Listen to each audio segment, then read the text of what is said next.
Evening. Hop along, Donnie Walker here. Monday night. Hope everyone had a good Monday. After having a great weekend, hopefully. Hope you can see me okay here. Yeah, I had a good weekend. Took her easy. It rained like heck here. Got a few projects done. And I was running my friend's Chris Nacarato's 7900P here the other day, and yeah, I showed a little video of that, and I just want to explain a few things on the carburetor adjustment tools that are available, and some are not available, but how many different ones there are, and these limiter cap removal tools. And, oh my goodness, there's so many different things out these days. It's a nightmare. You know, I like the old basic carburetor, like, let's use this example here. 357 one, a Zama one that I'm going to use. It's a brand new one. I just rubbed the diaphragm out of it just for a customer saw. But yeah, I'm building myself another 357. I'll use the two adjustment Zama carburetor on it. They're a good carburetor on the 357 and 359.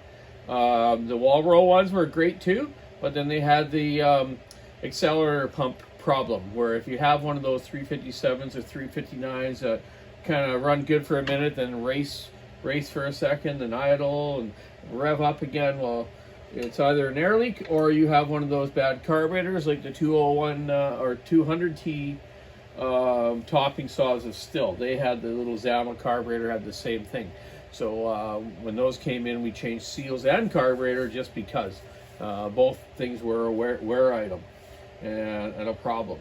So I'm a little off topic as usual. Hey, you know me, I'm not very organized, but I'm trying to be, man. You know, this injury has messed me up so much, man. But I'm getting there. Keep saying that. But yeah, I am getting there. So hey, inner spline type screwdrivers, eh?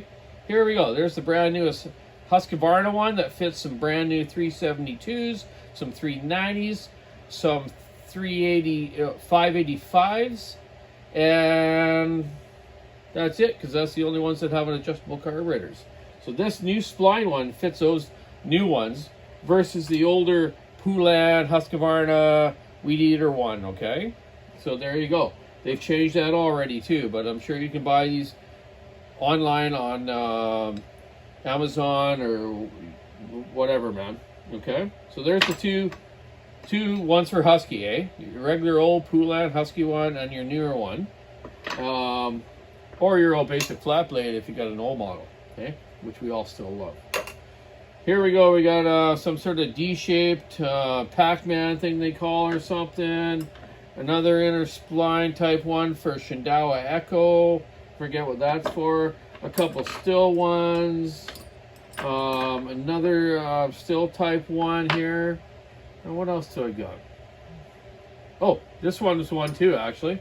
That's a Still one. I think for the 201 TC or something. An inner little Allen, right?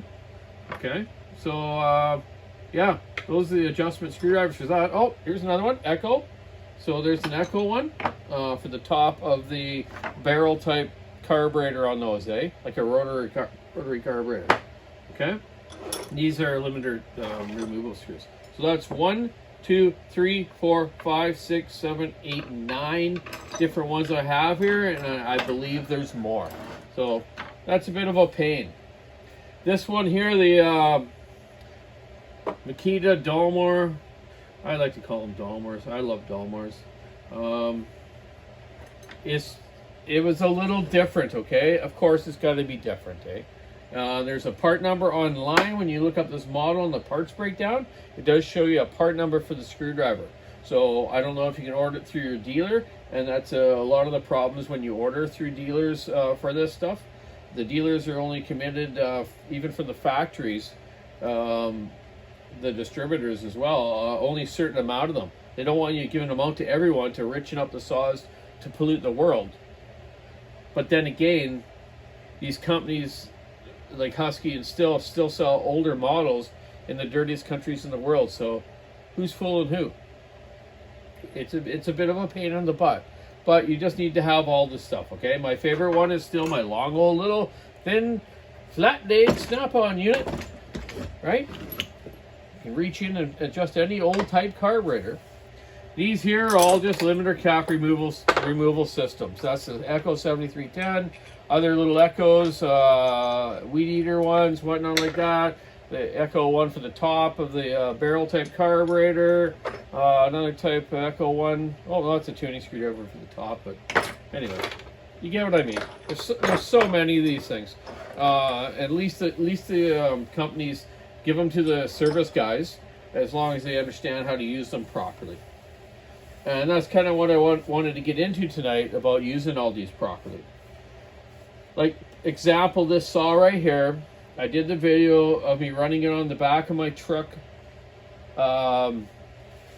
tailgate the other day, because my friend Kevin Tuddy there, hey Kevin, wasn't there at his woodlot. So I just went to this road in the back there in this industrial area, just ran it on my tailgate, because when I run them at home here, I don't want to run them like that around here. There's too many neighbors, even though most of them are deaf like me, but it's all respect, right?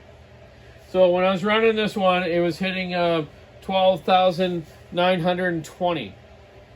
If you read the owner's manual and the specifications of the saw, it's 12,800 with bar and chain, I believe, if I read that right. If I didn't, I'm sorry, I've lied, but I don't like to lie. So with these ones that have like a rev limiter ignition similar to the Husqvarna, this one's got a 13,000 on it. This came off a 390, or no, the latest 385s did not have them, but the 390s had them, okay? At 13,000 RPM. So what I want to explain here is the carb tuning compared to the rev limiter ignition. So if you have a rev limiter ignition like this Husky one, let's say, we won't talk about the Dalmor one. You know, they say to max the RPM out at 12.8, but I'm not sure what this limits out at, because I had never had the right screwdriver to adjust the high speed to get it like super rich or fat, if you want to call it, or four-stroking. And then I never got it dialed into where I could hear a rev limiter and back it out again, so I can tell where that rev limiter number is. And that's why you need to use a tachometer with the wire wrapped around the spark plug lead or pointing at it. But you've got to make sure you have the right tachometer as well. Some of these new ignition modules, there's different tachometers. Still has a couple different models. Husky has one, Echo has one. You can buy generic ones. Sometimes you hold it at the spark plug lead, it doesn't read right. But if you just back it off for a second and go back at it real quick, it'll instantly show you that top RPM, but then change back to kind of the rev limiter interruptance, I call it. An interruptance, you know, like a bad microwave. Burn it out on you. It wrecks the figure on the tack, I should say, okay? So what I'm getting at is, if you have this type of ignition like this one that says 13,000 on it, you know the rev limiter is 13,000. So you obviously can adjust the carburetor, this is actually the match carburetor for this ignition. This is a 372 X-Torque or 365 X-Torque, whatever you want to call it. So what this means is you can adjust this carburetor, because it is adjustable with the proper tool here, which is one of my 10, right? Right? This pushes that in and turns that jet so I can get it set up right, okay? That's a 372, half one, 1.5, about 1 3/4. They're normally set at stock. But what I'm talking about, if this is 13,000, you want to adjust this carburetor so it hits under 13,000, okay?